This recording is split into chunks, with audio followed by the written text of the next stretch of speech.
Oke, selamat datang kembali di channelnya Kamil dan JP Bali, masih dalam acara Kecak Podcast. Kali ini bersama saya, Eka, akan menjadi host pada sesi kali ini. Seperti biasa, kita akan membicarakan hal-hal menarik seputar pajak tentunya. Jadi kalau teman-teman yang belum subscribe, langsung subscribe aja dan jangan lupa pencet tombol loncengnya ya. Biar kita dapat notifikasi, kita ada video baru, mungkin jadi tambahan teman-teman juga buat ilmu dan pengetahuan soal pajak lagi. Kali ini bersama saya telah hadir seorang ibu, istri, dan pegawai di sebuah kantor yaitu kantor JP Bali, Ibu Monica Heri Variantiani. Apa kabar Bu? Luar biasa. Luar biasa, senyumnya Bu luar biasa juga. Ini saya salah satu pegawai senior Bu ya. Boleh saya bilang senior karena saya selaku junior di sini Bu. Bilang tua nggak enak ya. Bilang tua nggak enak Bu. Beliau merupakan salah satu pegawai senior di kantor JP Bali. Saya tuh penasaran sekali Bu sebenarnya Bu. Ibu nih pegawai, istri dan ibu, luar biasa itu. Gimana sih Bu cara ngatur waktunya sebagai perempuan yang berkarir khususnya di kantor pajak? Kalau dulu waktu masih anak-anak kecil ya saya butuh bantuan otomatis dengan pembantu. Tapi ya kalau saya sih intinya di saat kerja saya sebagai pegawai. Tapi nanti pada saat sebelum saya bekerja dan setelah saya bekerja, saya jadi ibu rumah tangga, jadi ibu, jadi istri. Jadi ya kalau di rumah ya ngurus anak, masak ya kalau sempat. Dan lagi mood. Selebihnya beli. Ya, selebihnya ada pembantu. Ada pembantu. Gitu. Nah kalau yang pasti saya kalau pulang kerja, anak-anak saya dan suami selalu anak-anak sama kita. Jadi pembantu sudah enggak. Makanya supaya tetap dekat dengan anak meskipun seharian kerja. Itu sih. Luar biasa Bu. Soalnya saya sebagai cowok saya sudah merasa agak berat, bukan berat ya. Luar biasa susah mengatur waktunya Bu sebagai di pajak ini kerjanya lumayan banyak. Dan satu lagi Bu, ini kita masih dalam masa pandemi Bu ya. Kita diperpanjang sampai Desember, kita dibatasi gerak kita, dibatasi kegiatan kita, kebanyakan di rumah Bu. Ya. Ibu ada kiat-kiat khusus nggak Bu, strategi khusus biar nggak bosan? Kalau saya sendiri udah mulai bosan Bu di rumah Bu. Pengennya memang kita keluar ya piknik. Sudah lama kita juga pasti semua kita merindukan situasi yang seperti dulu ya. Normal ya. Tapi ya mau tidak mau, suka tidak suka kita harus nikmati juga supaya tidak bosan itu tadi. Nah kalau saya pribadi sih kalau pas di rumah ya, kalau di kantor ya seperti biasa lah ya. Tapi kalau di rumah ya namanya ibu rumah tangga ya ada kalanya harus masak. Terus kalau waktu luang saya sempatkan untuk berolahraga. Sekarang kan lagi ngetren nih, saya juga ikut-ikutan jadinya nih. Apa itu Bu? Goes. Bersepeda, siap. Kayaknya seru deh bicara ini. Iya, karena apa? Kita tahu semua Bali. Iya. Bali itu kan pulau yang sangat indah. Indah sekali. Indah sekali. Di semua tempat itu ada keindahan tersendiri ada. Jadi kalau saya sebagai pencinta goes nih ya. Jadi biasanya saya cari tempat, tujuannya tuh cari tempat yang bagus, tanjakan pun dilalui. Siap. Begitu sampai di sana hilang semua. Capeknya. Siap. Jadi ya terbalaskanlah capek kita berolahraga itu. Kita dapat olahraganya, keringatnya dapat, imun bertambah, puasan pemandangan luar biasa. Emang Bali ini luar biasa. Dan yang pasti harus diingat kalau bisa lakukan olahraga itu bersama pasangan. Wah itu baru lebih mantap. Ini kayaknya kiat-kiat khusus untuk menjaga hubungan lebih langgeng. Betul. Salah satunya. Itu sebuah wejangan dari senior ke junior yang luar biasa itu. Teman-teman berpraktik juga nih. Oke, enggak jauh panjang lagi kita bahas soal sepeda nih, takutnya channel lain yang sudah khusus bahas sepeda itu terganggu. Terganggu sama mereka. Ganggu sama kita. Kali ini kita akan membahas soal ingin membahas sama Bu Monica nih, Bu Monica ya panggilannya tentang pajak pusat dan pajak daerah. Sering nih Bu banyak kontradiktif ataupun saya dulu pernah kerja di kantor yang lama gitu, masih banyak kebetulan teman-teman di sini baik itu wajib pajak maupun yang mau jadi wajib pajak masih bertanya, Pak, kita kesini nih bayar pajak yang mana? Kadang mereka yang wenangnya masuk daerah tetap aja ke kantor pajak kebetulan KPP, dan yang pusat malah bertanya-tanya lagi nih harusnya gimana. Mungkin di sini kita bahas lebih dalam lagi boleh nih kayaknya. Siap. Pajak pusat dulu boleh apa tuh? Sebetulnya kalau mungkin orang awam akan bingung ya. Orang bilang, lah saya kan sudah bayar pajak nih. Saya Iya. punya motor, saya bayar Iya, pajaknya. Saya punya mobil, saya bayar pajaknya. Saya punya rumah juga sudah saya bayar pajaknya. Iya, Suruh bayar benar, pajak benar. apa lagi? Iya. Kadang-kadang kan masih seperti itu. Jadi sebetulnya pajak itu ada pajak pusat dan pajak daerah. Oke. Kalau judulnya pajak itu sebetulnya tetap sama. Jadi kewajiban kita, iuran wajib ya sebetulnya pajak itu iuran wajib kepada pemerintah atau pengelola keuangan negara lah ya, negara atau daerah, yang dimana kita tidak merasakan balasan langsungnya. Iya. Jadi cuman bedanya pengelolaannya. Kalau pajak pusat, namanya juga pajak pusat, dikelola oleh pemerintah pusat yang dalam hal ini diwakili oleh Direktorat Jenderal Pajak. Nah, ya seperti kita ini, kita ini pegawai pusat ya, jadi pengelola pajak pusat. Nah, kalau pajak daerah otomatis dikelola oleh daerah. Peruntukannya juga demikian karena pusat itu DJP itu wilayahnya nasional. Jadi peruntukannya itu adalah peruntukan seluruh biaya negara nasional dari Sabang sampai Merauke ya. Kemudian kalau daerah ya di mana daerah itu sendiri. Oke, berarti dibagi nih Bu ya, untuk pajak pusatnya mengelolanya negara langsung, dengan daerah sudah tentu daerahnya masing-masing. Oke, karena teman-teman sudah dapat membedakan ya pajak pusat dan pajak daerah. Dari namanya sebenarnya tuh udah bisa kita bagi. Ya. Pajak pusat, pajak daerah, pusat dikelola langsung oleh negara dalam hal ini pemerintah pusat, dan daerah dikelola masing-masing daerah. Oke Bu, banyak nih Bu yang nanya ke saya juga Bu. Jenis-jenisnya apa sih Bu? Sehingga jangan sampai salah bayar teman-teman. Nah, seperti yang tadi saya bilang, punya motor bayar pajak. Ya. Perlu teman-teman lihat ya, kalau di situ ada dibilang PKB, pajak kendaraan bermotor. Kemudian kalau kita beli motor atau mobil baru, perhatikan di situ ada BBN, bea balik nama. Bukan BBM ya? Bukan, BBM itu. Itu BBM. Kemudian ada juga itu semuanya ini pajak daerah ya kalau ini. Pajak kalau kita makan di restoran pasti di situ ada tax atau pajak. Nah, itu disebutnya kalau dulu orang taunya kan PPN tapi N-nya kecil, pajak penjualan. Nah, sekarang sudah nggak ada. Diganti menjadi PB1, pajak pembangunan 1.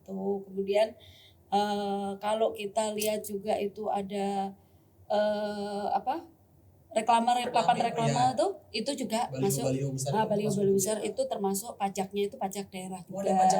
Ada itu pajak daerah. Kemudian untuk pajak pusat itu ada pajak penghasilan, pajak PPN yang N-nya besar, pajak pertambahan nilai. Kemudian juga ada bea materai.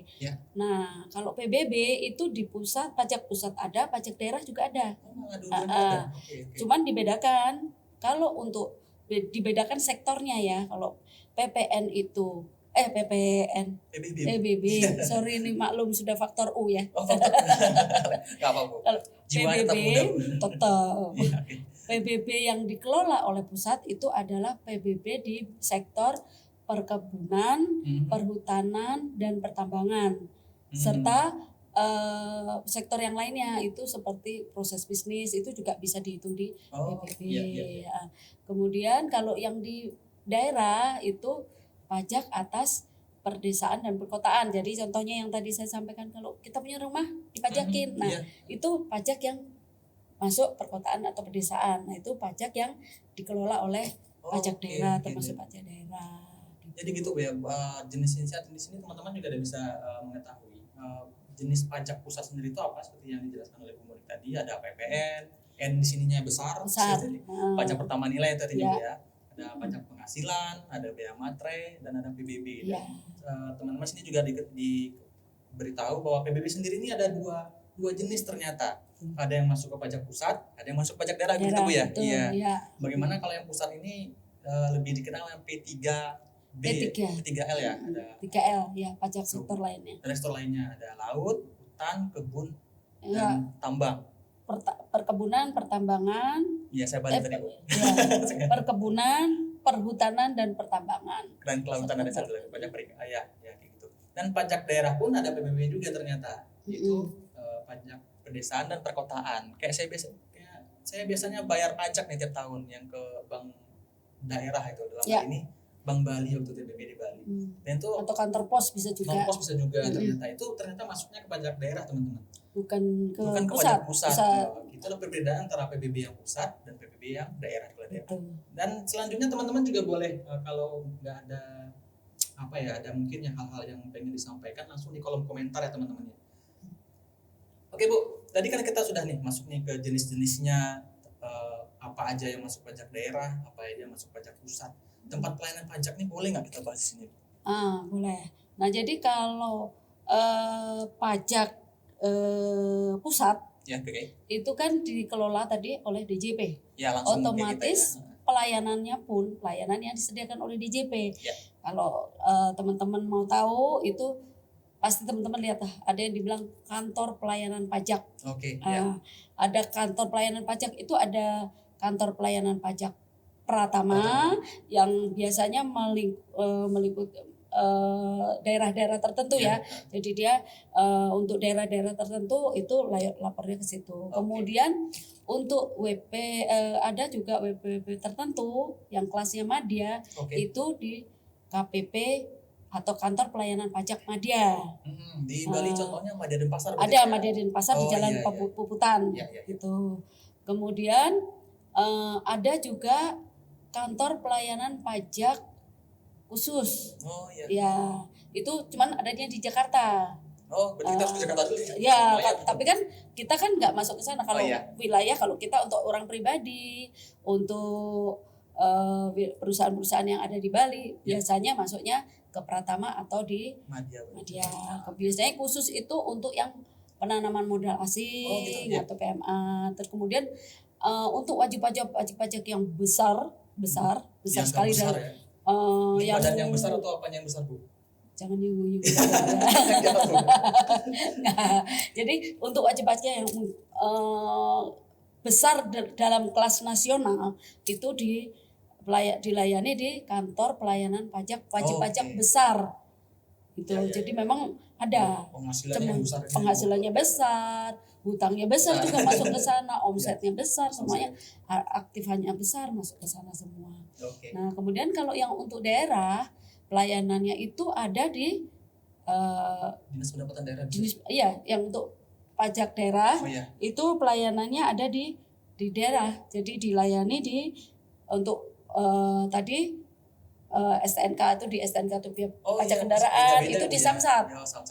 Kemudian kalau untuk pajak yang lainnya kayak restoran, hotel, kemudian baliho tadi itu biasanya ada yang dibilang Dinas Pendapatan Daerah ya. Dispenda itu disingkatnya di situ. Itu. Nah, kemudian ada beda lagi nih antara pajak pusat dan daerah itu mengenai SPT. SPT juga. Jadi kalau SPT, kalau untuk pajak pusat itu kan singkatannya surat pemberitahuan. Surat pemberitahuan. Ya. Kalau di daerah SPPT. Bedanya kalau SPT itu self assessment. Jadi wajib pajak yang melaporkan, menghitung, kemudian melaporkan, membayar dan melaporkan. Sedangkan SPPT itu ditentukan. Hitungannya ditentukan. Berapa pajak terhutang, berapa nilai objeknya itu ditentukan oleh pemerintah daerah. Kita tinggal bayar. Gitu. Itu bedanya. Jadi teman-teman bisa tahu dapat bedanya nih. Udah banyak nih, tempatnya udah beda, caranya beda. Dan kalau tempat bayarnya sih bisa sama ya, bank, kantor pos, pelayanan. Nanti kalau teman-teman datang ke kantor pelayanan pajak Pratama sesuai yang Ibu Monik bilang tadi, jangan sampai di sana nanya, ini bayar PBB rumah saya berapa? Jangan teman-teman ya. Bisa. Di sini kita ada pengetahuan baru, tempatnya sudah beda, pelayanannya. Cuma yang sama sih tempat bayarnya ya Bu. Tempat bayarnya sama-sama di bank, bukan di kantor pajak bayarnya. Iya, di kantor pajak. Kita uang pembayaran maksudnya uang pajak. Terus ada satu lagi Bu. Tadi kita udah bicara pajak pusat, pajak daerah. Terus ada satu lagi kalau misalnya saya masuk ke tempat misalnya tempat wisata yang lagi hangat-hangatnya nih yang dibahas adalah Kintamani menghapus retribusi daerahnya. Itu retribusi itu apa sih sebenarnya Bu? Nah kalau retribusi itu sebetulnya kan kalau orang-orang kan taunya ini pajak juga. Sebenarnya Iya. kalau retribusi itu bedanya dengan pajak. Kalau pajak itu kita tidak merasakan langsung ya. Iya. Nah kalau retribusi itu kita bisa menikmati langsung. Iya. Contohnya. Gitu ya. Jadi kita membayar retribusi atas parkir itu. Nah parkir itu retribusi. Kita menikmati parkir di situ. Retribusi atas jalan, kita menikmati jalan yang kita pakai itu gitu. Siap. Rekreasi juga seperti Tempat itu. wisata, tempat main juga retribusinya. Betul. Berarti imbalannya itu langsung kita dapatkan. Kita langsung. Itu teman-teman ya. Jelas ya, pajak pusat, pajak daerah, retribusi itu 3 hal yang berbeda. Kayaknya ini udah cukup panjang ini kita bahas ini. Gimana Bu? Ada membahas lagi Bu? Nanti kayaknya sesi berikutnya nanti kita ngambil lahan orang enak. Betul. Nanti kalau kita bahas semua yang lain nggak kebagian. Iya, nanti nggak kebagian juga. Boleh juga Bu. Ibu Monica, terima kasih waktunya di sini. Terima kasih lagi teman-teman. Jangan lupa untuk kalau misalnya ada pertanyaan atau hal yang belum dimengerti, boleh langsung di komentarnya ya, di kolom komentar, ketik itu segala macam. Mungkin akan diusahakan sama teman-teman untuk membalasnya. Bisa doakan saja. Sekian Ibu. Sekian juga. Ya, Sekian. Untuk Kecak Podcast dari channelnya Kangguru Jape Bali kali ini. Saya Eka. Saya Monica. Salam apa Bu? Oke. Salam oke aja. Oke, salam oke dah.